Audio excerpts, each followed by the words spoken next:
Ada sebuah dialog antara seorang murid dengan gurunya. Guru, apa pengertian Anda mengenai tanda salib?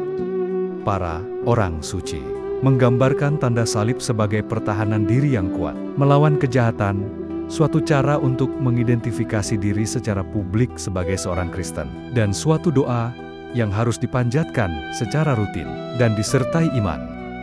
Santo Yohanes Krisostomos menekankan pembuatan tanda salib dengan iman, bukan hanya dengan tangan, untuk mengingat misteri salib dan mempersembahkan diri kepada Tuhan. Guru, bagaimana caranya membuat tanda salib yang benar? Apakah dari kanan dulu atau kiri dulu? Aku bingung nih, Guru. Kenapa harus bingung?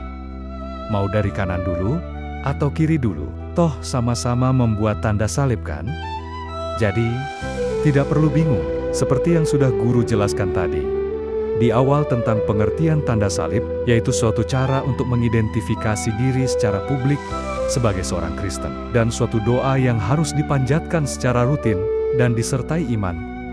Para orang suci menggambarkan tanda salib sebagai pertahanan diri yang kuat melawan kejahatan, dan cara membuat tanda salib yang benar adalah dengan iman. Mau kanan dulu atau kiri dulu tanpa iman? Apalah artinya membuat tanda salib? Paham? Iya, Guru, aku paham, Guru. Bagus. Guru jelaskan lagi ya, kekuatan pelindung dari tanda tersebut, pertahanan terhadap kejahatan. Para orang suci menggambarkan tanda salib sebagai baju zirah umat Kristiani yang tak terkalahkan dan alat yang ampuh untuk mengusir roh jahat. Setan takut pada tanda itu, karena tanda itu mengingatkan mereka akan kemenangan Kristus atas mereka di kayu salib. Tanda tersebut digambarkan sebagai tanda kemenangan yang menakuti kejahatan. Bagaimana tanda itu harus dibuat? Dengan iman.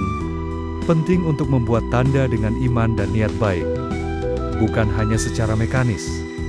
Sering orang-orang suci menganjurkan untuk membuat tanda tersebut sesering mungkin, seperti sebelum makan, sebelum tidur, saat bangun tidur, saat bepergian, dan dalam semua aspek kehidupan. Tanda itu harus dibuat dengan penuh pengabdian, bukan sembarangan. Contoh dari orang suci, Santo Yohanes Krisostomos, saat engkau menandatangani dirimu, renungkanlah semua misteri yang terkandung dalam salib. Tidaklah cukup hanya dengan jari, engkau harus terlebih dahulu membuatnya dengan iman dan niat baik.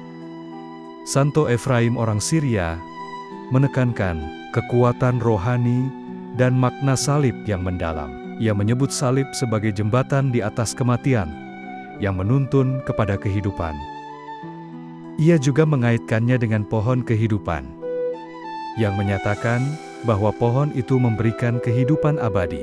Santo Efraim mengajarkan bahwa tanda salib berfungsi sebagai pertahanan yang ampuh melawan kejahatan, memberikan perlindungan bagi mereka yang menggunakannya.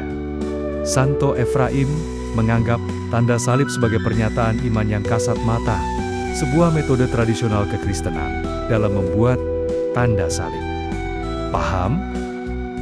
Iya, Guru. Sekarang aku sudah paham, jadi tidak perlu ribet dan bingung lagi untuk membuat tanda salib, mau kanan dulu atau kiri dulu. Ternyata ya, sama-sama membuat tanda salib, yang membedakan hanya tingkat keimanan saja. Bagus sekali. Sudah jelas ya, Tuhan memberkati.